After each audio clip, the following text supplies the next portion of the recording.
تیرا جمعه باندې ما تاسو ته عرض کړو چې تراویح باندې وباس عزیزانو دا د رمضان میاشت او په دې کې چې څومره سړی نه کېدې شي الله دې توفیق ورکړي چې دا الله د راضي کولو زیات کوشش وکړي. علماء لیکي چې په دې میاشت کې هر ادا چې دا هغه عبادت که خوب گئے عموم عبادت کی حسابیږي که اسه ناشته او چپ ناشته نو عموم عبادت کی حسابیږي. نو د دې میاشت هر ادا چې دا هغه عبادت دی. یو سړی وختي ماته تاسو کو چې تبلیغ والا چې دی دا وایي چې یو مونږ یو عبادت یو کم 50 کروڑه باندې. تاسو رښتیا وایي او دا اعتراض چې دی دا هغه نام نهاد مولیان کوي برای نام چی کنه دا اعتراض هغه کوي. په دې قرآن باندې تاسو نظر واچوئ چې کوم ځای کې د ثواب ذکر دی کوم ځای د ثواب ذکر دی نو الته ورسره خدای دا وایي چې یو په 200 به ورکوم یو په 10 به ورکوم یو په دې به ورکوم ورسره دا ذکر هم دی چې والله یضاعف لمن یشاء. الله چې وغواړي نو د دینه به زیات. اوس تاسو وایي دنیا کې سړی چې ورکول کوي نو څومره چې داغه وسیل عمره ورکوي که نه هجي. اوس ما نه یو سړی وغواړي نو زما وس د 1 روپۍ دی زه 1 روپۍ ورکوم. ما نه لږ ښه دی هغه د وس د 50 روپو دی نو 50 روپۍ ورکوي. هغې نه هغه ښه دی د هغې د وس د 500 دی هغې نه ښه دی د هغه وس د 100 دی. اوس د خدای وس د څومره دی زه دا تاسو وایي خبره ده که د خدای پاک وس د څومره دی چې والله یضاعف لمن یشاء والله ذو الفضل العظیم. نو الله وایي زه به د دین هم زیات ورکوم ځکه چې زه خاوند د فضل څه یم عظیم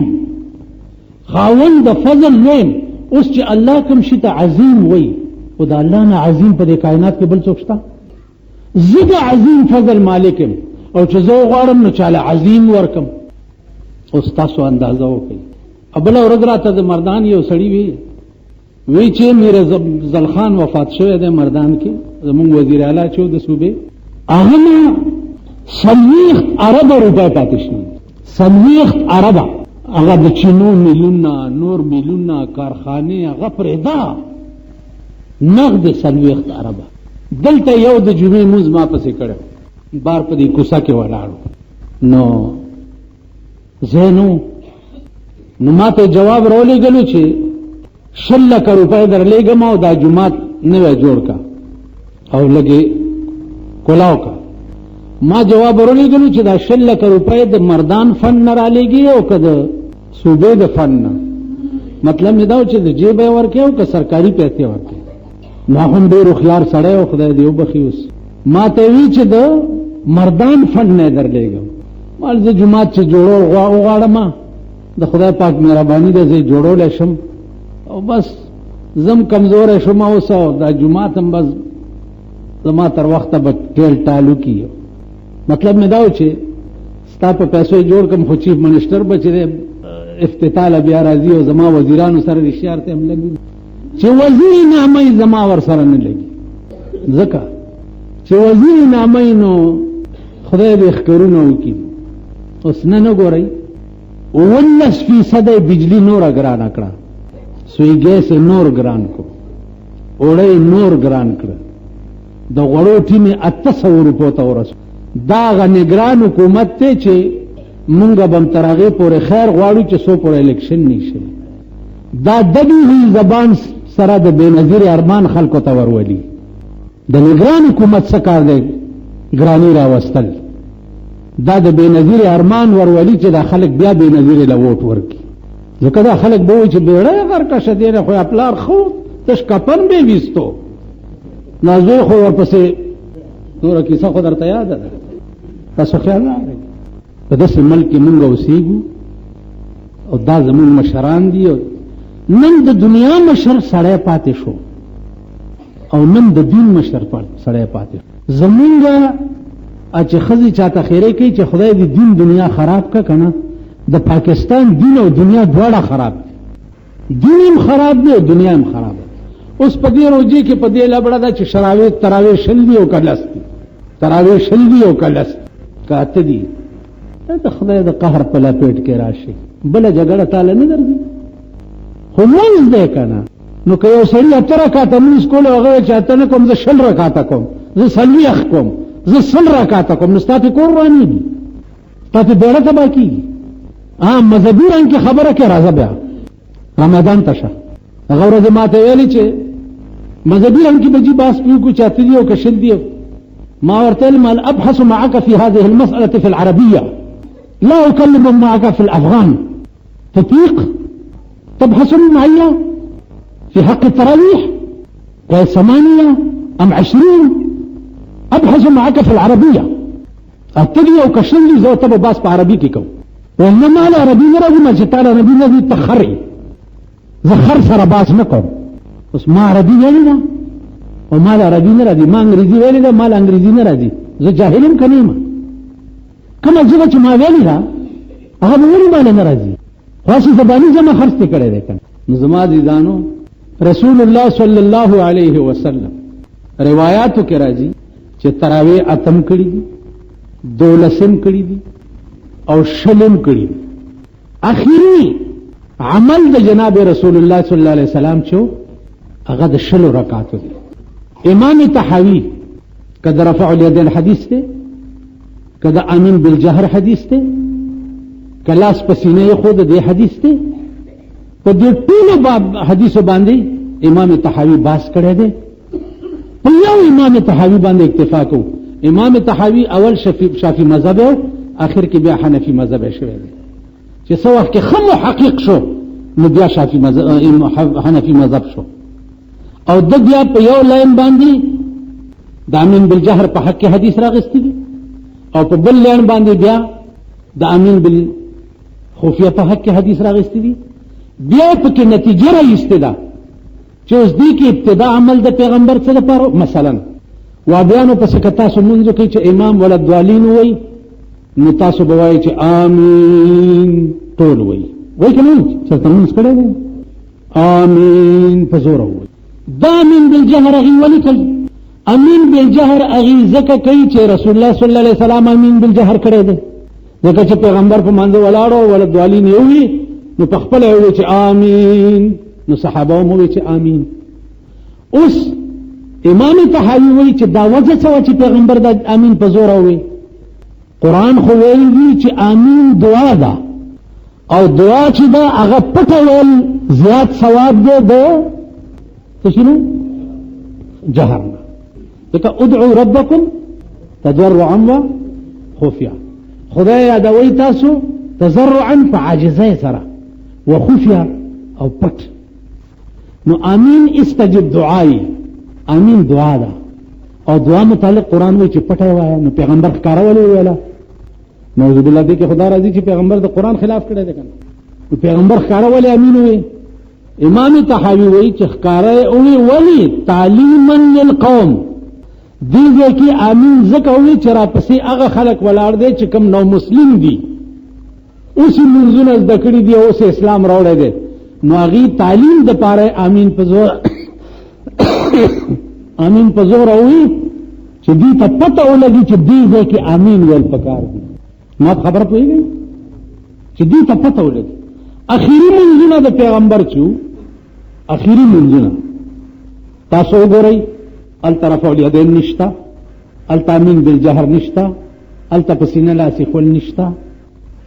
دا ټول نشتا اخیری منځ د پیغمبر چې څو وخت کې اسلام مکمل شو صحابه کې علم رانه نه وته او صحابه ټول کمپلیټ پوي شو نو بیا د پیغمبر موږ داسې لکه دا استاد سوچره او کوم موږ چې احناف خو دل دریش په رسول الله صلی الله علیه وسلم تراوی په جمع کړي په څلورم شپه صحابه ورته انتظار کولو په جمعات کې کور نه روانه و ساره پورې انتظار شو خورانه و ساره صحابه ته وی چې تاسو خو بیګا انتظار کړو خو زه بیا ذکر او نو ته چې د اموس په تاسو فرض نشي ځکه چې کوم شی علی الدوام پیغمبر کړی په قوم فرض نو ما په دې ځای کې ذکر پرېخوي چې په تاسو فرض نشي اوس دې اتو رکعات وتر والا ته وایي چې پیغمبر څو رکعات دا سوش په جمع کړي دي دي ته دا وایي وي به چې 3 شپې کړي دي وای دا ته ټوله میاشت ولې کې ته ولې کې ټوله میاشت او چې پیغمبر 3 شپې په جمع کړي دي نو تم 3 شپې او کبه پریدا ته ټوله میاشت کې د پیغمبر خلاف لګیا او زه شل کوم ماته چې ته د پیغمبر خلاف لګیا تاسو خیال راغلی اوس تراوی چې دي دا حضرت عمر په زمانہ کې امام ترمذی او روایت نقل کړی دی چې حضرت عمر چې سوخ کې اهتمام د دیو کو په خپل دور کې نو حکم یو کو چې هغه سړی راشي چې چاته ټول قران یادي یا چاته زیات قران یادي هغه صحابي مخکې کو او د 10 رکعاتو تراو پورا اهتمام یو اوس بل مسله د یو اعتراض جواب دی چې قول د صحابي او عمل د صحابي په باب د مالا یو قلو کې محمود وی پس باندې محمود وی پس ما باندې صحابي او خبره وکړه یا صحابي او عمل وکړو خدا خپل خبري او یا د عمل نسبت پیغمبر ته ونکو چې پاتې شو نو علما لیکي چې دا محمود پس ما باندې دی دی صحابي په دې عمل یا پیغمبر لیدلې ده زکه دا کار وکړو او یا د پیغمبر نه اوریدلې دي زکه دا کار وکړو اوس کته صحابي غلط کار وکړو نو الصحابه كلهم عدول پیغمبر وی صحابه ټول عادلان دي ټول او صحابه څنګه خلق دي پیغمبر وی اصحابي كالنجوم اصحابي كالنجوم بأيهم اقتديتم اهتديتم زما صحابه پشان دستور دي ار یو صحابي پس دي چې اقتدا وکړه بس په سملار ار یو صحابي پس نو صحابه معیار د حق کته وای چې صحابه او کې دا ګړبړې شنده یا دا ګړبړ دي پکې قران صحابه په ترو باندې تا تراغله دي بیا قران کې بم ګړبړي لفظ اسلام د صحابه په ترو باندې تا پورې را رسیدلې دي بیا بس اسلام کې ګړبړي دا ایماندار ټکه په صحابه په ترو باندې تا تر رسیدلې دي بیا به دې کې ګړبړي کې دیشي اسلام نو بل څه بلا قران کې دیشي صحابه چې په کې ګړبړو نو صحابه په کې څه کمې زیاتې کړي حدیث د صحابه په ترو باندې تا پورې رسیدلې دي کې دیشي چې حدیث کې صحابه څه کمې زیاتې کړي خیال راغی نه صحابه به معیار د حق غني او ټول صحابه به عادلان غني الا بستا موجوده اسلام چې کوم دی دا که صحابه کې دي ګړبړ وکړه او شیعه مذهب تاسو وګورئ شیعه صحابه ته معیار د حق نه وي انجام یې وګوره څه دی په داسې غضب اخته دي چې د دوی عمرې مخاورز بنه ګوري په کال کې 10 ورځې دوی د ځان نه تیکې لري کمیسونه ویستي او په دې سینه یې راایخي اوس تاسو رښتیا ووایئ چې دا هم څه عقل دی یا دا هم څه سوچ دی چې امام حسین شهید شوی دی نو څه چل دی ته کمیسو باسه او په ځان راکېده رسول الله صلی الله علیه وسلم فرمایي چې من شق الجیوب وضرب الخدود فلیس منا چا چې د غم په او د ماتم په ټیم کې ګریوانو شلولو یا مخوالو فلیس منا دا زمون نه دي د ماتم په ټیم کې صرف هغه کار جایز دی چې کوم ستا په اختیار کې نه دی او ستا په اختیار کې صرف د سترګو نه اوخه تویدل نه دي اوخه د سترګو چې درد کی نو سترګو نه اوخه تویدل چې دي دا ستا په اختیار کې نه دي دا به اختیار راتوي شي د دې مؤاخذه او گرفت بنه کیږي د دې نه سوا ځان وهل سینه وهل مخ وهل سر شکول د دې ټولو په عوض کې پیغمبر ویلي فلیس منا دا زمونږ نه دي ځکه دا اختیاري څیزونه نو عزیزانو حضرت عمر چې څه وخت کې دا اهتمام وکړو او تراویح 10 رکعات نو د حضرت عمر عمل دا غوانا دا په حقیقت کې د پیغمبر عمل او د پیغمبر وینا ده او اصول دادي اصول د دین دادي چې قول او عمل د صحابي په باب د ما لا یقلو کې محمول په سما باندې دا اصول د دین دي اوس اصول او اصول باندې تاسو پوهیږئ ځکه نه چې دا د مليانو مولاتوب خبره ما تاسو ته شروع کړې او چې مولای کنه راځي نه هغه کې غوندي نو هغه په دې خبرو باندې سړی چپ کولې شي او تاسو دغه دیوال ته لګیا اوسه. اوس تراوو کې ختم یو ځل سنت ته، یو ځل ښه طریقه د دې دادا چې پړومبه شپه ختم شروع کی، سپاره سوا سپاره وای او اجتماع ته اجتماع، اگر چې زمونږ دا حافظان صاحبان چې دی هغه درې ختمونه کوي، څوک څلور کوي، څوک پنځه کوي. اوس هغه په دې مسله پوهیږي چې تراویح چې سړی کوي نو یو ختم چې کوم سړی وکي هغه چې دویم ختم ته مخ کې شي، هغه پسې د هغه سړی نیت صحیح دی چې کوم سړی یو ختم هم نه کړي. افیجی صاحب ستا ختم خو اوس نفل دی او زما ختم در پسې سنت دی، نو تا پسې اقتدا زما څنګه صحیح کیږي؟ تاسو چې 15 ختمه کړي او رائے والی او مخ کې کوي چې 15 وکړه دا شپاړه سم دی، نو ستانیت ورپسې څنګه صحیح کیږي؟ تاسو پوه شو؟ او بیا هم په غضب اخته کېږي، بیا هم حافظان د مرای نه رانیولي چې تا پسې نیت نه کیږي. یو ختم چې کوم حافظ وکړي او دویم ختم بیا کوي، دا حافظ به یو کار کوي، دا ختم به په ځان باندې نظر کی، یعنی په ما د نظر وي او په ما د لازم وي چې زه به یو ختم بل کوم. نو چې نظر کی ځان باندې نو بیا خو واجب شو او ستا اقتدا د سنت ته، نو اقتدا د سنت په واجب پسې بیا کېدی شي. ما په خبره پوه شوې؟ دا حافظ به په ځان باندې نظر کوي، اله به تا ته دویم ختم ته مخ کې کېږي که نشي کېږي. عزیزان اوس یو ختم په تراویح کې یو ځل سنت. امام ابو حنیفه رحمت الله علیه به په رمضان شریف کې یو شپې ته ختمونه کول، ځکه چې دا مسله ورته معلومه وه چې د خدای نه چا پوښتنه وکړه امام احمد بن حنبل رحمت الله علیه چې خدای ته په څه ډېر خوشحالېږي، نو هغه ورته ویلي چې په تلاوت د قرآن زه ډېر خوشحالېږم. نو په دې مسله مد نظر امام ابو حنیفه به یو شپې ته ختمونه کول، یو په تراویح کې او شپېته په دې میاشت کې. سحر به شروع کو، مازیګر به ختم کو، ماسخوتن به شروع کو، سحر بنګونو پورې به ختم کو. خیال هم راغی که تاسو وایي چې په یو شپه کې څنګه چلو کو، دا ډېر آسان کار دی خو لږ شوق غواړي. په دې جماعت کې زمون استاد حافظ مسیح الله صاحب خدای دې غریق رحمت کی، هغه پسې دلته یو زیارت ته سید حسن پیر ورته وایي، داغه په جماعت کې د شپې په 8 بجې نیت تړلو داسې جمع او چې سحر 3 بجې کېدی نو من الجنة والناس ته په یو رکعت کې ورسې. په 9 غنټو کې د الحمدلله تر والناس پورې ټول قرآن په یو رکعت کې. دا ما په خپله کړي، دا د 10 شپو وغیره یا د 15 شپو یا د 3 شپو دا خو ډېر کړي دي، لیکن په یو رکعت کې ټول قرآن ویل دا ما په خپله کړي. نو اسوین چې دا چرته دلته کې رانه شي چې امام ابو حنیفه په یو ورځ کې قرآن څنګه ختمولو، په یو ورځ کې هم ختمي، او په تراویح کې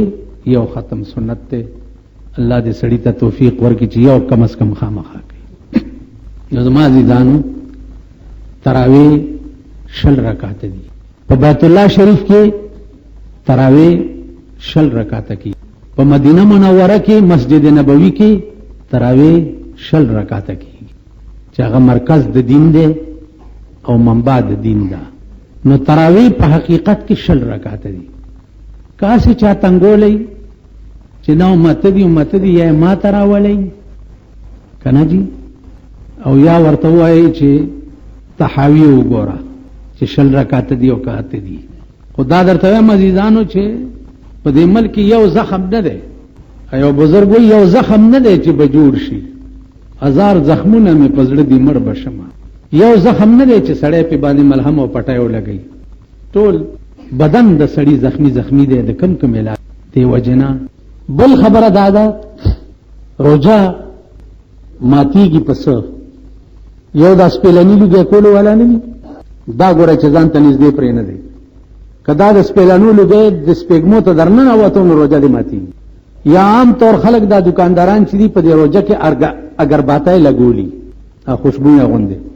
په دې بوی لو دنه باندې روزه ماتي. سپېګمو کې او غوګونو کې دوايي اچول په دې هم روزه ماتي، ځکه چې د سپېګمو ته پسترګو کې دوايي وغیرہ اچول باندې روزه نه ماتي. بیمار شوی ډاکټر صاحب وته کله خلې دوايي درته ویل کله روزه ماته کا او کنه ستنی درته واله نو پستنو والو باندې روزه نه ماتي. ما په خبره پوهېږم. اوس په دې بلا هم ډېره دنیا اخته ده چې وایي پښتنه څنګه روژه نه مات وګوره دارو دننه لاړ نه شي. نو هلته ته ورته د ورمړو ټټو ناست دی په پوه شوې که نه. نو د ورمړو ټټو ته چې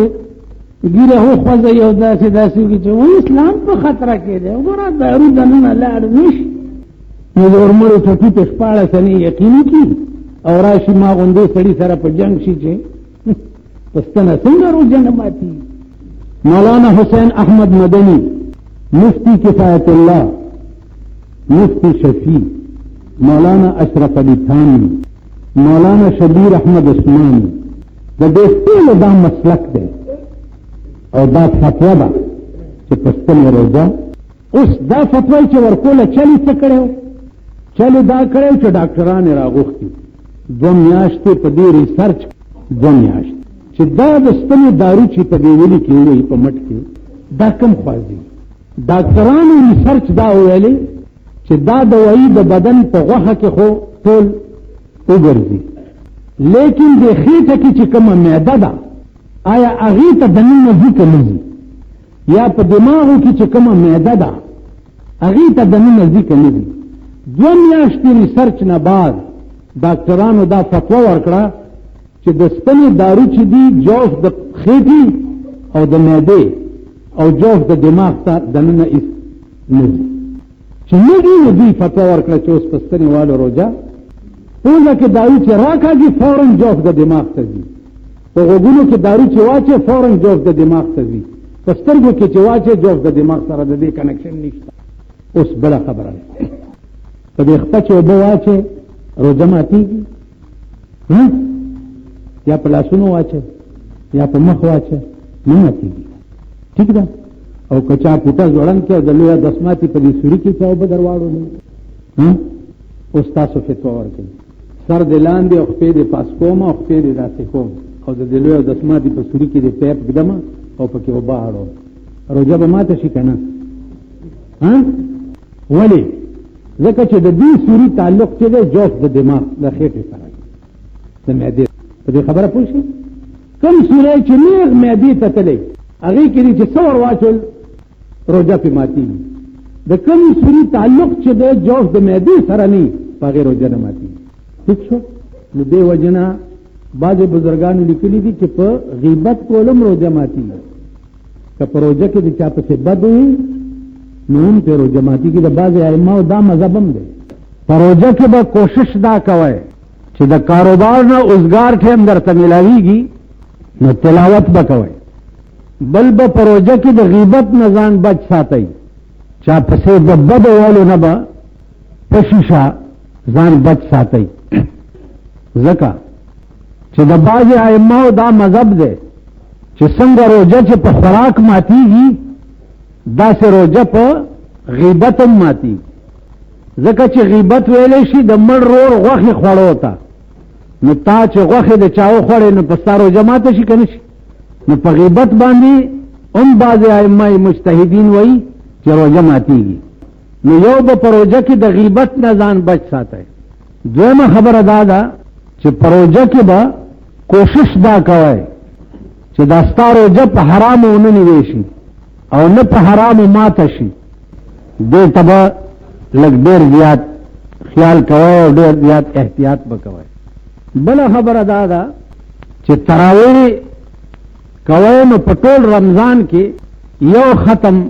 سنت دی په تراویح کې. نو دا کوشش وکړئ چې په تراویح کې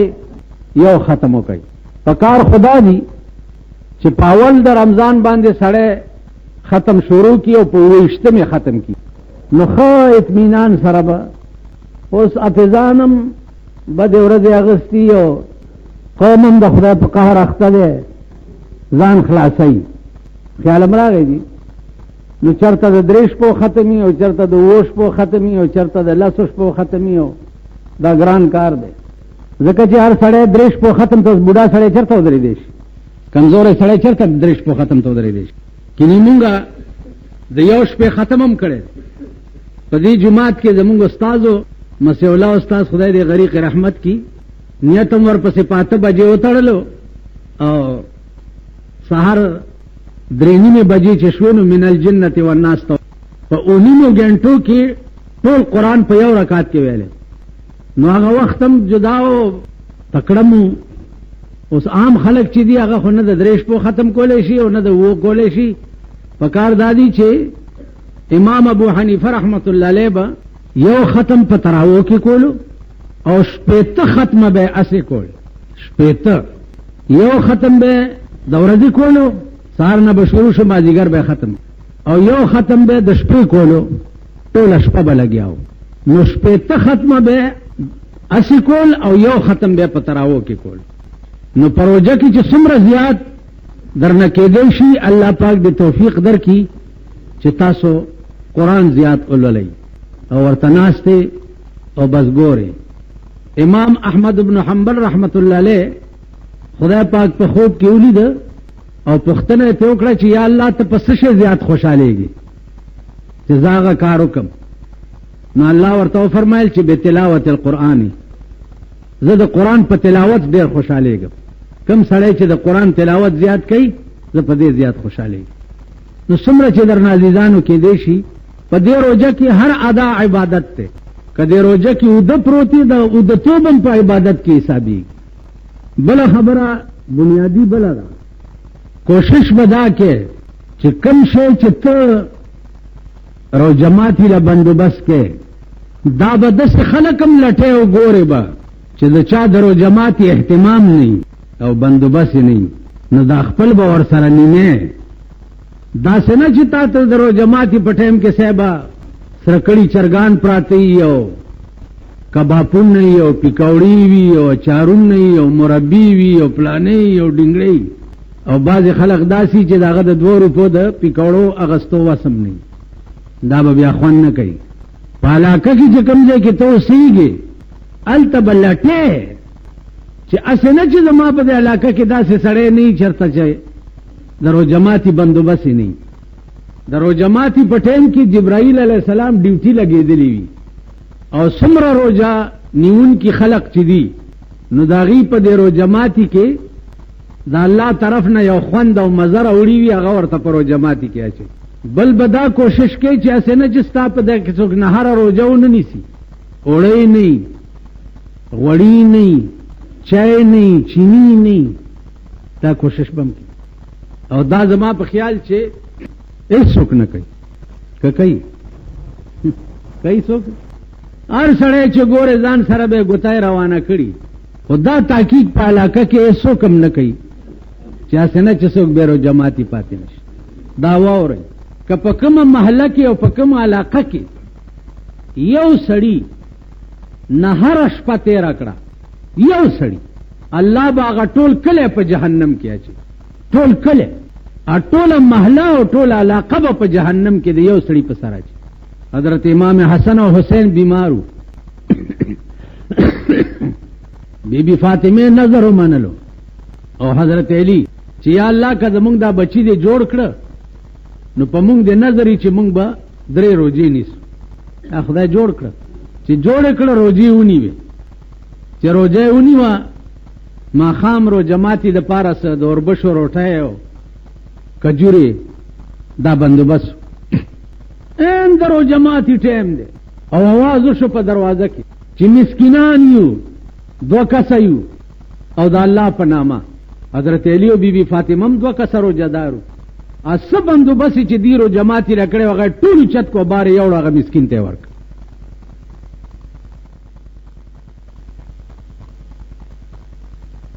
اوس ته ووایه چې ان د روژه ماتي ټیمي او مونږ کور کې ناست یو او دا کیسې میسې ځان سره ایښي او اواز وشي چې مسکینان یو 2 کسه یو یا 3 کسه یو او ته ټول شیونه اوچتې، ښځه به دې ورته پرېږدي؟ وایي ښځو والا وایي ښځو والا ښځې به م پرېږدي؟ خدا چې دومره کوته کې دې ووایي چې وایي به خدای دې کور وران که په دغه بزرګۍ دا مونږ به څه کوو؟ الله اوس بی بی فاطمه به مونږ کوم ځای پیدا کوو؟ سبا له بیا روژه کړه، ورځ هم نهره وه، شپه هم نهره شوه، سبا له بیا روژه پیشمني چېرته چې سبا بیا روژه شوه این درو جماعتی ټیم کې بیا دروازه کې आवाज شو چې یو دو یتیمان یو اوږي بیا حضرت علی هغه ټول رو جماعت اوچت کو بار هغه یتیمان ته بی بی فاطمه وی الحمدلله خدای چې د یتیم خله تلاړو مون خیر دې کوونه درمش په النهر سبا بیا روزه شو درم روزي بیا چې دور بشو روټه او قجوري ستوان برابر کړ بیا دروازه کې आवाज شو چې اسیران یو د الله په نامه وګي بیا هغه ټول سامان اوچت کړو بار یو وغی ته ور قران راغی د اسمان مالک خو ورته کته کنه چې دا دوی څه کوي قران راغی چې یوفون بالنذر ويخافون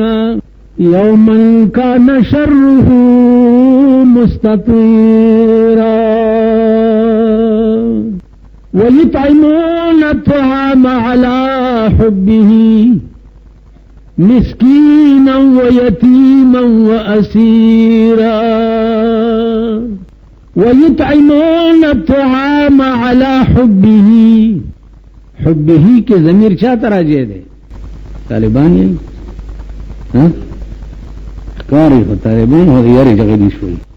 ويطعمون الطعام على حبه دا په بل روټه ولي خورا على حبه سره د دې چې په خپل ورته وګیو په خپل ورته نهارو او هغه خپل لوګي باندې بل ته ترجیح ورکړه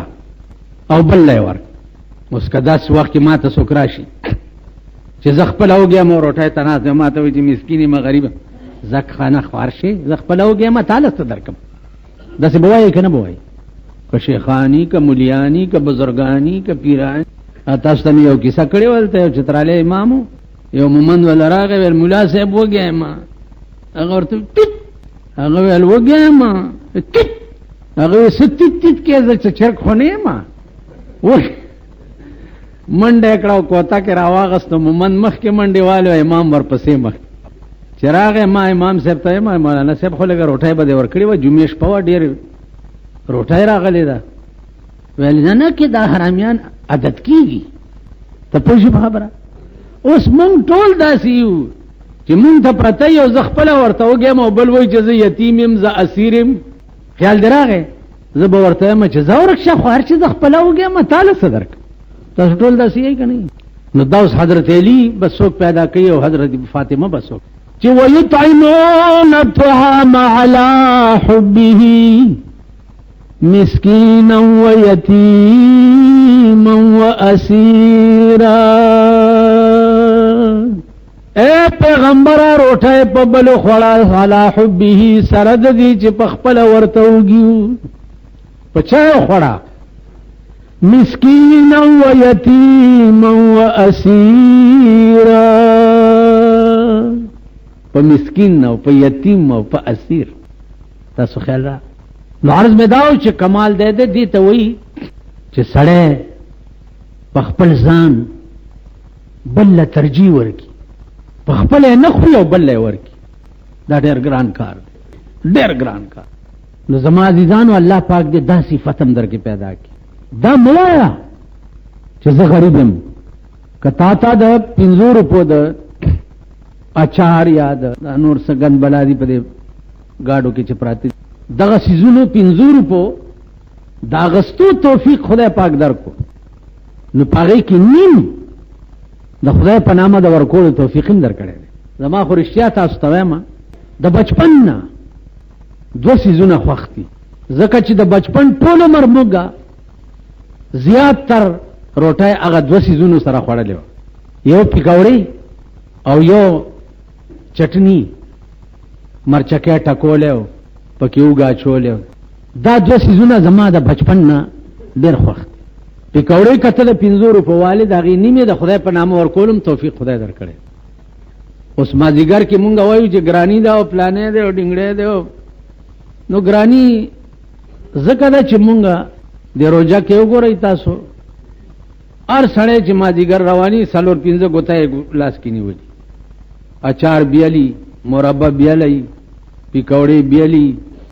کچالان پکې بیالی دا سيزونه د 150 روپو هر سړي ځان سره روان کړي. زه دا نه وایم چې بد کار دی په دې سره دا غریبانو گاډو والام خدای پاک بیړه پورې باسي کار کیږي. واسه دې پورې وایم چې کتا خوړو خدای دا توفیق درکړي دی نو دام درکړي دی چې یو ګوتای پکې چاده سلا ورکه چې هغه غریب وس دا غستو نه. نو مونږ ټول دی الله پاک د سکی چې روزه شروع شو نن تاسو روزه دا ټولو ګډه وډه وجه درته وای بیگا 11 بجو پورې مونږه د غوانو انتظار کړي. 11 بجې شپږ غوان برابر شو. صد باړیو یو پکې د درویش مسجد طالبو یو پکې یو درزیو. اعلان شو چې روزه ده. دغه غوان رؤیت هلال کمیټه تم ور مخامخ کړي چې د صوبه سرحد په غوا د پاکستان په تاریخ کې نه روزه شي او نه اختر شي. تاسو پوه شئ دا رؤیت هلال کمیټه دا او کب اره بلا چې دا او دی په دیر سپاره قران خوړلې ده چې صوبه سرحد کې یو پکې ده ما ته وی چې غوان شقنو مال خلم مکه شوغه کوا غوان شقنو ته چې پردای لور بل ته په نکاح کې او دوه کسه گواہی ناشته او گواہی ور کوي هغه ته دي چې ویلي دي چې قانون چې د مال درک دی پکې د دې په خلاص نکاح نه تړم چې کم کې د مال درکې خو غوان کا د خري ځامنیم ثقه دي او دلته چونکه د حکومت پالیسی دا نه ده چې د صوبه سرحد په غوانو باندې روزه وشي یا اختر وشي نو بیا ایمان پاوی راوړي. برای نام پکې د صوبه سرحد منبر ناشتي